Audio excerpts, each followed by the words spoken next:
Shift happens.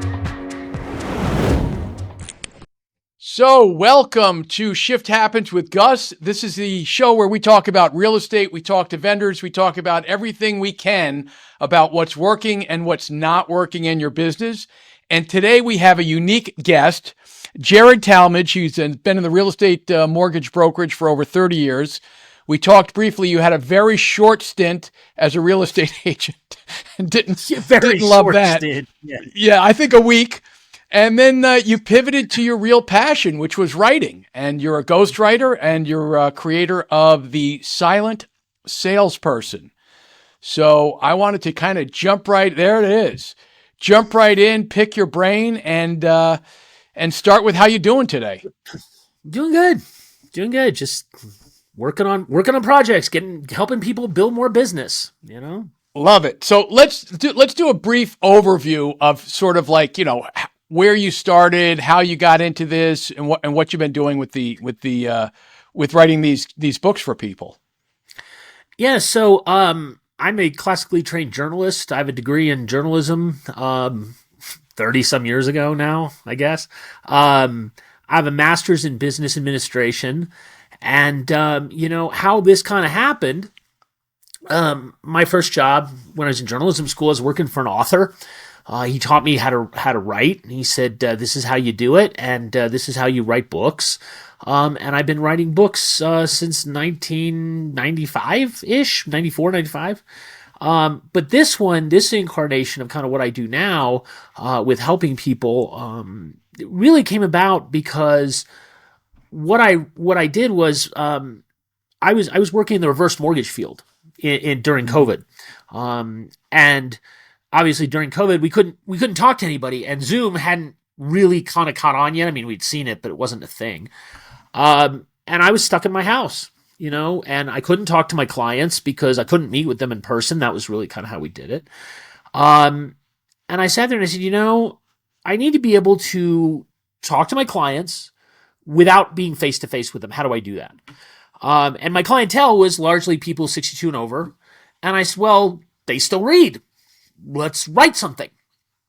So I started one night and I said, I'm going to write the top 5 questions that I have that people will ask me, because I always know what those top 5 questions are. And I started writing, and I wrote the 5 questions, and then 5 more questions came up, and then 5 more, and then 5 more, and then 5 more. And eventually, when I got to about 10 pages, I went, this is going to be a really big brochure. Like, I don't know how I'm going to put this together. And I said, and I haven't even touched what I really want to talk about. And I kept going. Well, eventually it became my first book, and I published it during COVID. And it was my way of basically being able to say to somebody, here, let me give you my perfect sales pitch every time without me being present. And that led to a number of different books over the years. And so now I think I'm up to 15 or 16 published books, and I've ghostwritten books for other people. But this idea of this micro book for businesses came about because somebody had said to me, well, we people don't read anymore, which I don't believe. It's not that they don't read. They just don't want to read a 300-page book talking about yourself. Mm-hmm. But they will read a 30-page novelette or micro book, which is what this thing is. I mean, if you look, it's super thin, and you get in there and it's like big print. But the idea is, it's an old adage. Every corporation, every company, every person tries to say, I'm different than everybody else. Well, how are you different? How are you different? Well, most people say, oh, well, I answer the phone. That's not difference. That's called business. Or I do great customer service, but nobody really demonstrates it. And so what I did was I started writing, and I said, well, what if we wrote a micro book that kind of pre-sold your clients for you, so that you could send this to them and say, here's what I do. Here's how I do it. Here are the things I'm going to talk about. And I kind of look at it the same way I look at a journalistic story. What is a journalism story? It is the lead. You tell them what you're going to talk about, then you talk about it, and then you reiterate, this is what we just talked about. And so I took that into a book form, and I said, what if we publish this for businesses and said, this is how you build business, is you can hand these things out. And here's the thing. Here's the truth, right? Here's the big secret. Nobody throws away books. They'll throw away business cards. They'll throw away flyers. They'll throw away, they won't keep websites. but they won't throw away books. And so I started doing this, and this is kind of how I became what I do now. Is now I write books for businesses with a specific intent that when somebody reads your business book, they're going to call you. And they're going to say, you know what, I read your book, I like how you operate, let's go. And as a salesperson, well, there's nothing better than that. So let me ask you a question. I'm thinking real estate now, right? And I mean, there's a lot of things that are going off in my mind. So I'm living in Cape Cod right now. I've been up here for about a year. So if there's a real estate person in Cape Cod and they've lived here for 30 years and they know the difference between Brewster and they know there's a lot of ticks up in this neck of the woods. And in the summertime, if you live here, it's going to take an hour to get there. Is that the kind of thing? So someone walks into the office or someone contacts a real estate agent, and on their website, on their LinkedIn, on all their social media is author and that agent's name, how to buy a property in Cape Cod. Right. And it would list out all of the information that they have in their head that they would have to tell each person that calls the office each time that says, hey, what town should I live in and why? Yes. Is that what we're talking about? Yeah, so that's what we're talking about. So let's think about this from that perspective, right? So you're talking about Cape Cod. So this person knows the area. They know what they're talking about, and they probably have a pitch in their head that they just go through, and they go every time they talk to somebody, they go, okay, we're going to talk about this and this and this and this and this, and then they go through their whole routine. And ultimately, at the end of the day, well, what are they doing? They're communicating information to prepare the client to sell them something, right? Usually a house. Mm-hmm. But think about it. If you said you had, let's say, a YouTube channel or a website or something that says, move to Cape Cod, right? And people who are looking to move to Cape Cod kind of go, okay, well, we're going to go check this out. And they start doing research and they find out that you, as that realtor that we're talking about, has written a book called How to Buy a House in Cape Cod, okay? It's not like a generalization of how to buy a house. This is very specific to that neighborhood and or that area or that particular part of the world. But the things that person knows intrinsically in their head because they've been doing this for a very long time, that information needs to come out. But if you present that in a book and say, here's what you need to know. Now imagine that you talk about, well, this part of the area has this problem, but it's known for this. This one has this part of that. What you're doing is you're really prepping the client to buy. Because now you don't have to sit there and have that conversation because you've already had the conversation. You've already talked to the people. And they go, oh, you know what? I read about this and I'm worried about, Lyme's disease with the ticks. I don't want to live over there. But I really like this waterfront property. I like the idea of the waterfront property. But they know they can't afford like literally on the ocean waterfront, but they might be able to afford 2 blocks over because you've explained to them that there's integrals of, well, there's this top row property, that's the highest value. And then as you move back from the ocean, it gets less expensive. You might be able to afford something here. You don't have to have that conversation now with the client because the client's already gotten that information from you. And so what you're doing is you're elevating yourself to say everybody else is kind of down here saying, well, I'm a real estate agent. I can do this. I'll call you back. I'll do this. I'll do that. You're saying, no, you know what? I'm an author. I'm up here. I'm an expert. I have authority, and let me tell you what I know. And so now what you're doing is you're providing proof first value before you ever ask the client for anything. And when you do that, it's a lot easier to have a sale because the client's already said, this is what benefits me. You've already talked about it. Got it. Now, I'm just thinking out loud here, Jarred. So would this be the kind of thing where you could put that in your email signature, for instance?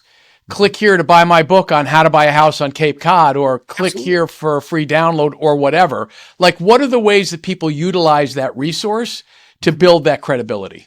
So there's a couple ways to do it. One, when you work with me as a ghostwriter, and what I mean by that is when you write your book, or I'm going to write your book for you. So you're not actually writing it. You and I are just having a conversation for a couple hours, and then I write your book for you in your voice. Your name appears on the book as the author. So as far as the public's concerned, I don't exist, and that's perfectly fine with me.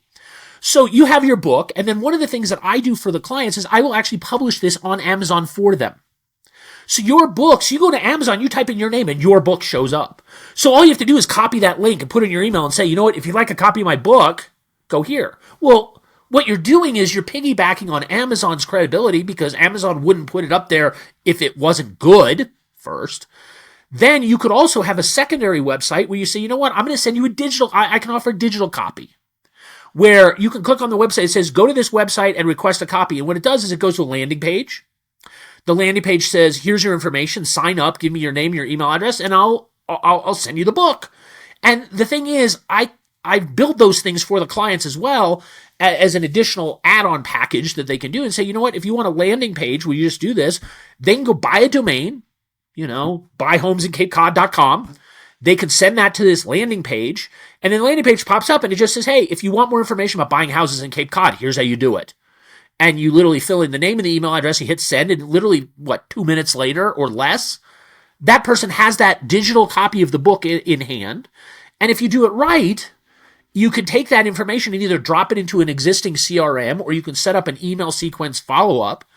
And you can automate your whole process and say, you know what, when people are looking to move to your part of the world, you can have this book that you give away for free. And here's the truth. If you give them a digital copy, they're impressed. But if you send them a copy from Amazon, you can just go on Amazon, type in your book, send it to them, have it delivered, and it's automatically fulfilled. And 3 days later, they have a book. What other agent's going to do that for them? Got it. So this is kind of fascinating to me. So I would think, and correct me if I'm wrong, people are going to sort of fall into two camps. One camp is, geez, I don't know enough to fill up a book. Or the other camp is they're telling you so much stuff that's not really relevant to what they're looking to do that becomes a challenge on your end. So is that true? I guess let me start with that. No, it's not. And let me tell you why. Okay. Here's the thing. If you've been in your business for more than 2 years and you've studied stuff, you probably know more than 90% of the people out there. Now, there's that 10% that probably know more than you. They're not your market. Right. They're not.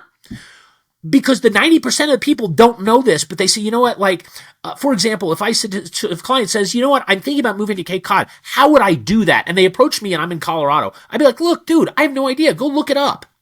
Do a Google search. But if you Google searched it and it said, here's how you find a book called How to Buy a Home in Cape Cod, well, what are you going to do? You're going to buy the book, right? And so when it comes to the authorship or writing it, it's as simple as you and I having a conversation for a couple hours. Okay? That is what I will call my superpower. Is my ability is to have a conversation with you and say, you know what, let's talk about this for 2 hours and just tell me, and I literally use this line with my clients all the time. I want you to throw up on me, okay? I want you to give me everything that you can think of as the things that you want to tell a client if you had 2 hours and unlimited availability to tell them something. You're going to sit there and just give me information, kind of like a stream of conscious thought. Your job is not to write the book. That's my job. That's what you're paying me for. Your job is to let me, as a storyteller, of somebody who's been doing this for 35 years, tell your story in a way that you come back and say, wow, that's amazing. That is what I want. And the process kind of goes by, I generally will sit down with a client. I'll interview them for about 2 hours. I'll have my notes. And then I put my notes into a thing. I'll let it kind of marinate in my head. And then I usually come up with an angle and I say, okay, here's the angle. So I'll give you an example. One of the things I do is I work with a lot of nonprofits. And I'm writing a book for a nonprofit right now. And I met with the gentleman that we talked for about 2 hours. And I took my notes home and I came back and I wrote it. And I sent it back to him. I said, here's my first idea for what I think your book should sound like. And the funny thing is, he comes back to me, he says, I absolutely freaking hate it. He actually didn't say that. He actually was much, much more politically correct than that. What I heard is, it's terrible. And as a writer, that's like, oh, okay, I went in the wrong direction. And then I realized what happened. So I came back and I said, okay, tell you what, I'm going to go back and rewrite it. So I went back and I changed the angle, I rewrote it, I sent it back to him. I said, now, what do you think of this? Does this sound more like you? And I get this email back an hour later, and he says, this is brilliant. I love this. I'm like, okay, now I'm onto something. And then yesterday I was deep in writing. I come out of my writing cubicle area, and there's an email from him, and he says, I presented it to my wife. And I'm sitting there going, oh God, here we go. This is going to be a problem. If the wife doesn't like it, we're done. Oh, you're done. You're done. Right? And he says, you know, you made my wife cry. Wow. And I went, okay. We have achieved the mission. We've got that hook is there. And now I'm going to write the rest of the book this afternoon for him, but I now know what the angle is. And so the thing about it is, if you have the ability to have a conversation with somebody about the thing that you have passion about, it's going to come out. And then we'll write it. And then we'll basically turn it into something. I can basically turn it into something and say, here is your opportunity to read this. Tell me what you think. And if you say, what, I love it, keep going, great. Then it means I've got your voice, I've got your power, and I know what you're going to do. And then that way, the next time you see it, it's going to be the full manuscript, and it's going to say, here, is there anything you want to change? Is there anything you want fundamentally different? But ultimately, the job of the ghostwriter, me, is to get into your head enough that I can write like you talk. And if I can write like you talk, then the client has no idea that you didn't write it and never needs to. At the end of the day, the client wants to work with you, and what I'm doing is giving them that pre-sale process where it preps them, so that your close, if you look at it and say, well, my close rate when I deal with clients is about 40, 50%. What if you could take that 40, 50% and make it 70? Now all of a sudden you don't have to work as hard or get as many clients to actually function and do the business the way you want it. And that is where it changes things for people. Got it. Now, which I guess it's just a logistical question. So the artwork and all that, like you come up with the cover and like you create the whole thing. Yes. Okay. And then the person's name is on the book, and where do they acknowledge that you helped write it or helped ghostwrite it, or how does that work? So on my books, and I show this to my clients, on the back of the book, there's a little thing that says Authority Inc. That's it. It's the only place. It's not an acknowledgement. It's not a, hey, Jarred wrote this or anything like that. It is simply just my logo that says Authority Inc. And I ask my clients, I say, look, if somebody says to you, what, I love this book, how'd you do it? I'd love for them to say, we worked with a ghostwriter. Here's Jarred. Here's his name. Talk to him. That's it. Got it. Okay. And that's obviously quite optional. If they don't want to do it, they don't want to do it. And that doesn't affect me really either. It helps my business grow to do that. So. Yeah, no, I mean, I'm just thinking, listen,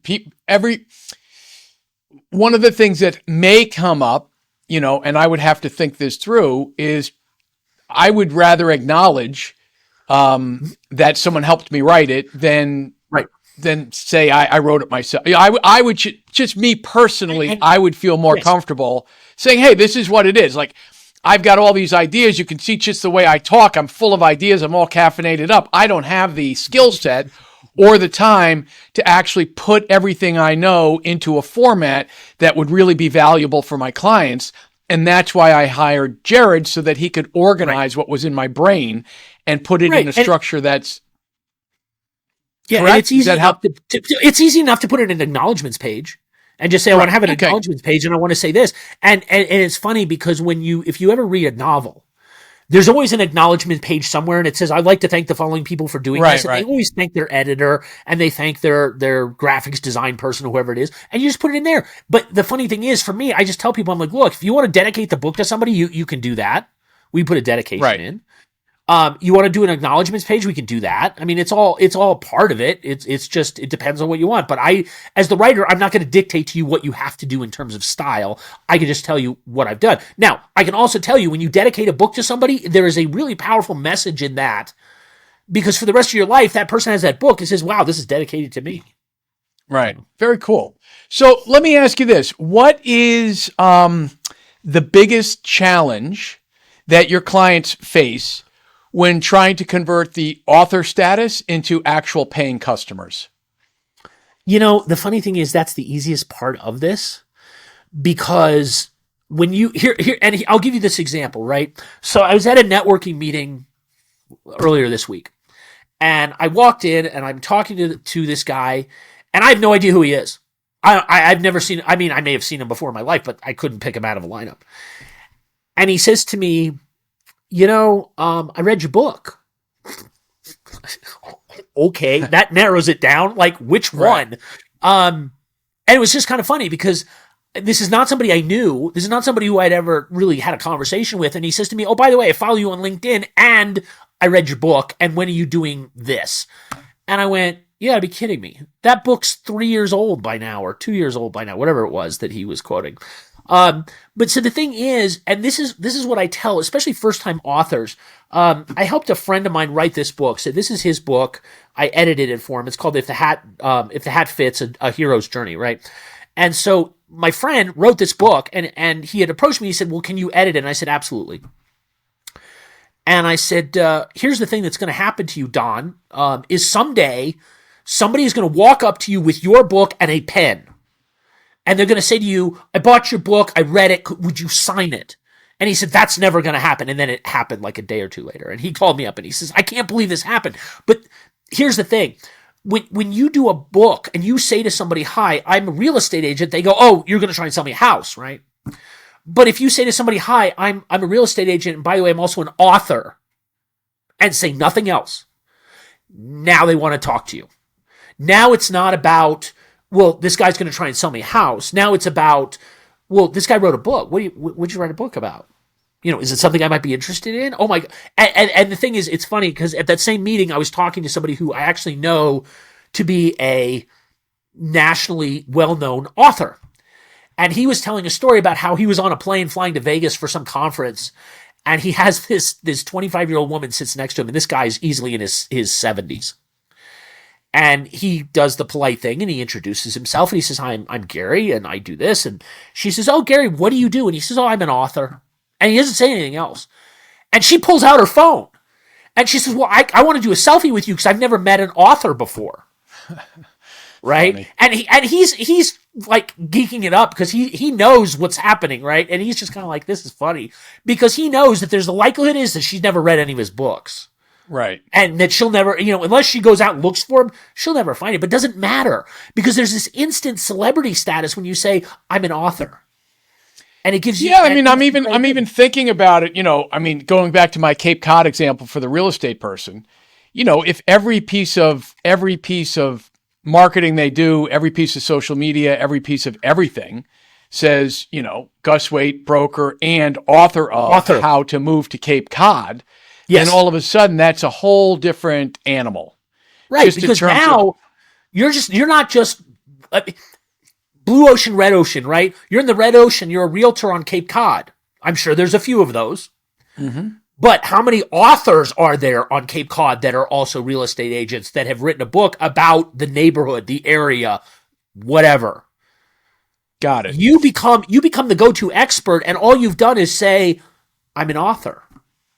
"Oh, well, what do you write?" "Well, I write about moving to Cape Cod." "Oh, I was thinking about moving to Cape Cod." "Oh, great. Here's my book." And what do you think's going to happen now? They're going to get your book. If you have a physical copy, they're going to want you to sign it. Mm-hmm. And that book is going to live with them. And if they decide they want to move to Cape Cod, the only person they're going to call is you. Because you wrote the book on it. So they go and they talk to you for a couple hours. Now you write this book. What's the timing from the time you have a conversation till the time they get the manuscript? Like, what is that? How long is that process?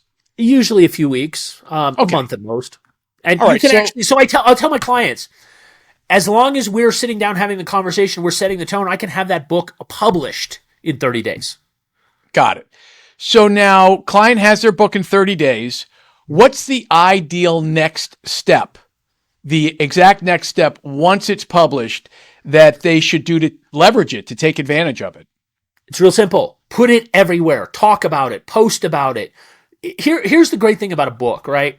A book is what? It's your ideas written down. Now, you can take that information and you can use it to recycle it into content for any of the social media platforms. You can put it on a website and say, "I'm giving away digital copies for free. There's zero cost to you." And if you just put it out there, now you can, if you want, you can run ads. You can send it out to your clientele. You can send it out to your referrals. You can put it on your website. It becomes the framework piece of your marketing that says, "Here's what I do. Here's how I do it. And here's the proof." And I'm not asking you as a real estate agent to buy my book. I mean, like, great, you want to buy my book on Amazon? I'd be thrilled. But if you want, I'll send you a copy of it. Why? Because it's not the book you're trying to sell. It's you. And it's ultimately a high trust situation. And what is more trusting? What do people trust more than anything? They trust authors because you had enough guts to write down what you think and then put it out in the public domain and say, "Here it is." Well, it's funny, Jarred, because since the last time we spoke, something else popped up into my mind, right? Right. So, and I'm just thinking of how powerful all this stuff can be, because, and here's what I was thinking. There's deep research in ChatGPT, and it's a fascinating thing to do. You can go into ChatGPT and say, hey, I'm thinking of moving to Cape Cod. Please give me, and you can just have it write a market report pulling from all of these different resources on the internet. Correct. Something that would take someone a week. It can pull it out, let's say, in half an hour. Now, and we talked about this before. You have to verify it. You can't just put that out there. Correct. But for someone who really knows the market in Cape Cod and goes, no, that's not true. This is true. I'm going to talk a little bit more about this. And if they, source their resources, they could literally be putting out a monthly market report on Cape Cod real estate. Right. Be the published author of how to move to Cape Cod. Yep. And then what I've just created in the last week that I'm thinking about doing is basically setting up a monthly podcast with that real estate agent, interviewing them about the monthly report that they just created. Right. And then pulling out 6 or 7 or 10 reels that they could then put on their social media talking about exactly what's going on in the market. Correct. Right. And so think about it this way. This is the next step to that, right? So you have the reels, you have the parts, you put all this stuff on social media. What's your call to action? Go to my website and request my book. Yes. Now, if you think about it, because here's the deep, dark secret of all of this, okay? This kind of book, what is it? It is probably the most basic, most solid rock thing of marketing, okay? It's a long-form sales letter designed to tell the client, this is what I will do for you and how I will do it. And all you have to do is say yes. And the client does it. Fantastic. And so if you sit there and say, I'm going to put out all this information, right? I'm going to talk about the different neighborhoods. I'm going to do these different things. The end of every clip is always the same. If you would like more information, if you'd like to contact me, go to my website, request a copy of the book. My contact information is in there. Now you have a living, breathing thing that sits on their desk in their possession. And they say, oh, this is great. And what is it? It's your best information in print. Yep. And listen, Jarred, I mean, again, I'm thinking out loud. I think we talked about it last time. There's this whole idea of speed to lead, right? Yes. People they're so overwhelmed with stuff. And the idea that someone could order your book and you could have it automated that within 24 hours, they could get, and we had talked about this with the SendSpark thing I was telling you about, right? A video of the agent, and let's say I'm the agent, saying, hey, Jarred, thank you so much for buying my book. I really appreciate it. If you have any questions, here's my Calendly link. Let's set up a 10-minute Zoom call so I can answer any questions you may have. Right. Now, and let me ask you this. When you went to Barnes & Noble and you bought a book, or you went to Amazon, you bought a book, imagine what would happen if you did that and then the author contacted you and said, thank you for buying my book. It's completely mind-blowing. It really is. But that's the point. You don't have to be, you're not writing this to be a New York Times bestselling author. As much as I'd love to do that, it's just not what you're doing. Your book becomes the ultimate tool to sell you. And as long as you look at it that way and say, you know what, it's great that I have a book, and oh yeah, okay, great. But ultimately it's designed to build you business. Mm-hmm. And if you look at it that way, you go, oh, do I give out a business card? Do I give out a QR code? No, you give out a book. Because what do people do? They will ultimately grab the book and they'll start reading it, right? And as soon as they do that, if the first part of that book has what's called the hook, right? And the hook grabs them and says, let me pull you into this. Kind of like what I was talking about earlier with the nonprofit. And the woman and the guy's wife saying, I cried. Well, that's by design. That you want that emotional hook in there, and most people can't write that. And that's why I said, when it comes to things like ChatGPT, you get all the information, But ultimately, at the end of the day, you still need a human to tell a story, because the human is the one that understands how to grab them by the heartstrings and pull, or grab them and say, this is why you need to pay attention. And that's Well, why. right. And I love that, because ultimately, Jarred, especially in real estate, right? There's immense amounts of information online now that people can go in and get reports and market reports and look at beautiful pictures, but somebody still has to open the door. Right. You know what I mean? So there is this, to use the housing analogy, I bring them to the book brings them to the door and gets them to knock on the door. It's up to you after they knock on the door to open it and bring them in. Got it. Man, I love this. Is there anything else that you can think about that we should share with people who may be interested in contacting you and, establishing themselves as an expert in whatever area they are an expert in, tying in their personality, their life story, right? Because at the other part of it, from my perspective, stories need to be authentic. Yes. They need to feel like, I know this woman. I like this person. Yes. They know what they're talking about. Yes. And is that what you're basically doing? Yeah, it's basically the introduction. It's the handshake. It's the coffee meeting. It's the idea that, here's the thing. If you think about some sales, you think about the sales process, right? With some of the sales process, what is it? Usually there's kind of like an introduction dance, and we got to know if we're working together, and if we're going to work together, do we jive? But this is a way of doing that and saying, what if you scaled it? What if you said, I can send this out to 20 people a week, or 30 or 50 or 100, whatever your number is.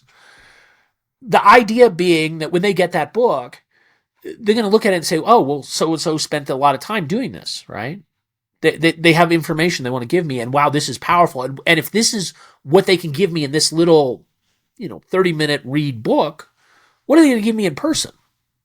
And again, what you're doing is you're following the same marketing principle, which is you're showing proof of what you do before you do it. And so that's all it is. But the difference is, can you tell a compelling story that's going to get somebody not only to read it, but you have the ultimate author's dilemma, which is, how do you get them to turn the page? How do you get them to keep going? Because you have to take them down from this point to this point. I mean, if you think about it, like, I'm just thinking off the top of my head, you think about the Da Vinci Code, right? The Da Vinci Code became a worldwide bestseller like 20 years ago, and the guy's been Dan Brown's been living off that for 20 years. And he's written other books, and great, but Da Vinci Code still done it. Well, here's the thing. Da Vinci Code wasn't his idea. He took that from somebody else and said, you know what, I have a different way of framing this, and rewrote the story, made it an adventure rather than a historical document, and it took off, became a worldwide phenomenon. Well, and the other thing go ahead. It was because of the story. Right. I mean, the other thing I was thinking of is how powerful that would be if someone chose not to work with the real estate agent, and they were gracious enough to say, hey, I get it, but here's a link to my book. Feel free to download it. I hope it's helpful. I mean, so I just see how many ways this can be leveraged to graciously establish yourself as an expert. Yes. Give something of value listen, isn't that Psychology 101? Give you something first that has real value. Yes. So that now you feel like, God, the guy gave me the book. At least I should call him. And I'm going to go see this open house on next Saturday. Why don't I call Gus? Because he sent me the book, right, as opposed to that. So what other benefits do you find happens for the people who wrote the book? So here's the thing. When you write a book, okay, I've written my first book I wrote, and then I kind of like went on from there and I kept writing books. Well, I've been on television. I've done television interviews. I've been on the news. I've been asked to guest speak. I've been asked to teach classes.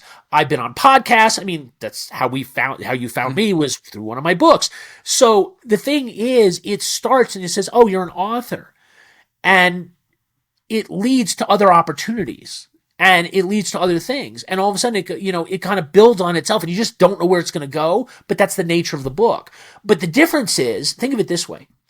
a lot of people right now are saying, well, you have to be on YouTube, you have to be on Instagram, you have to be on Facebook. Why?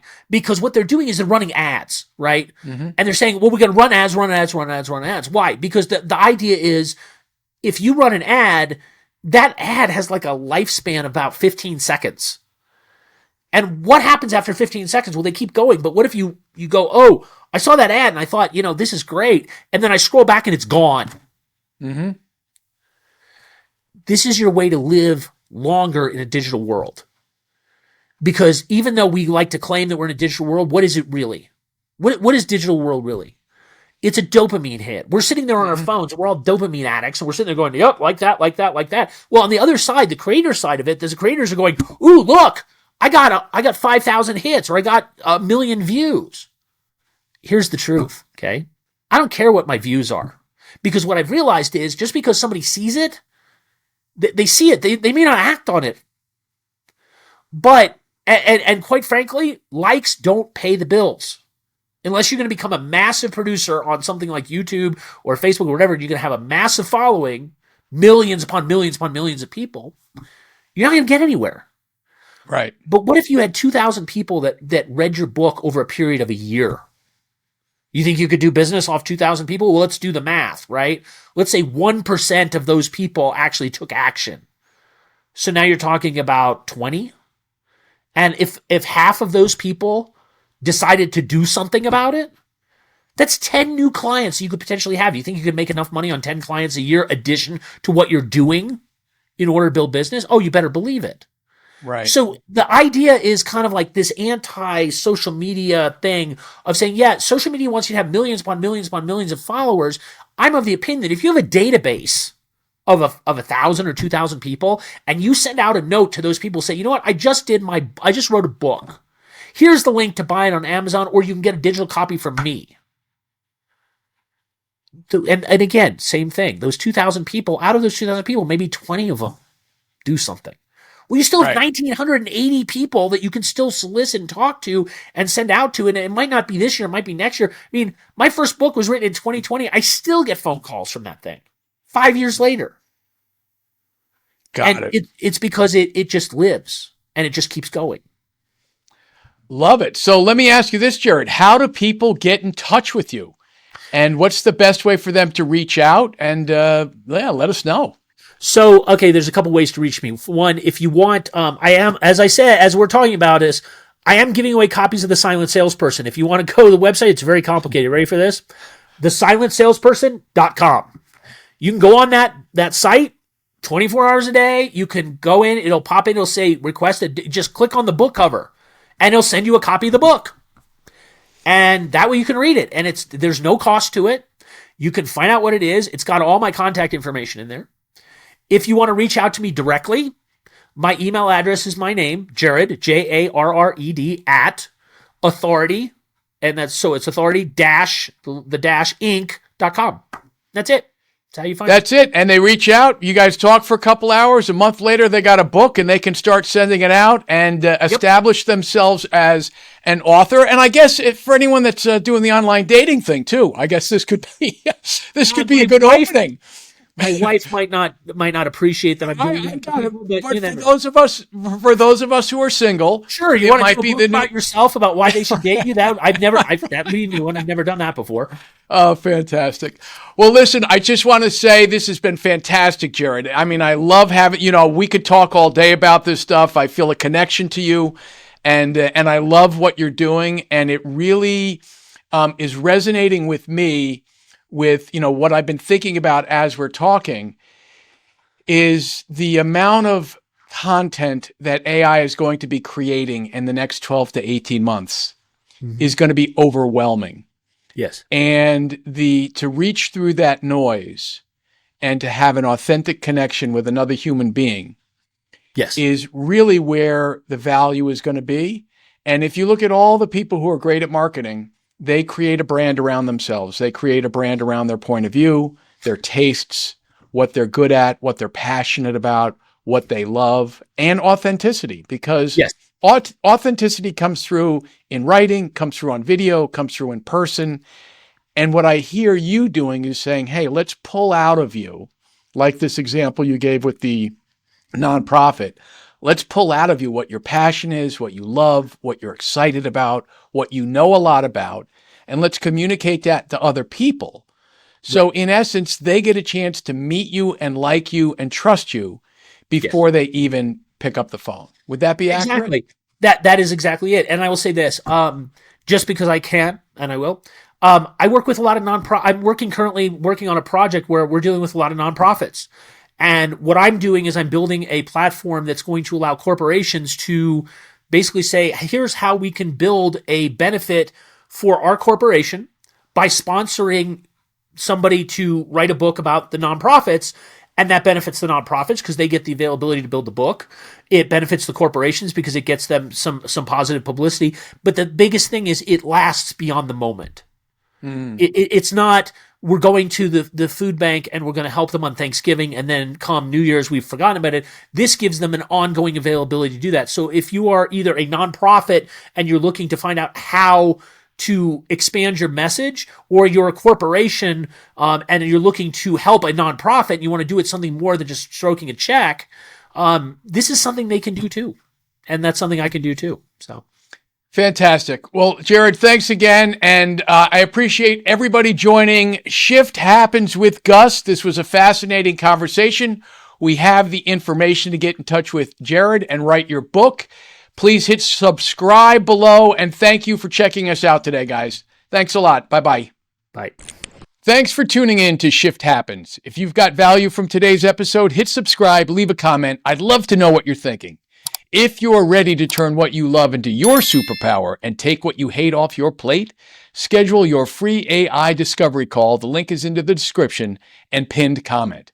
I'm Gus Waite. Until next time.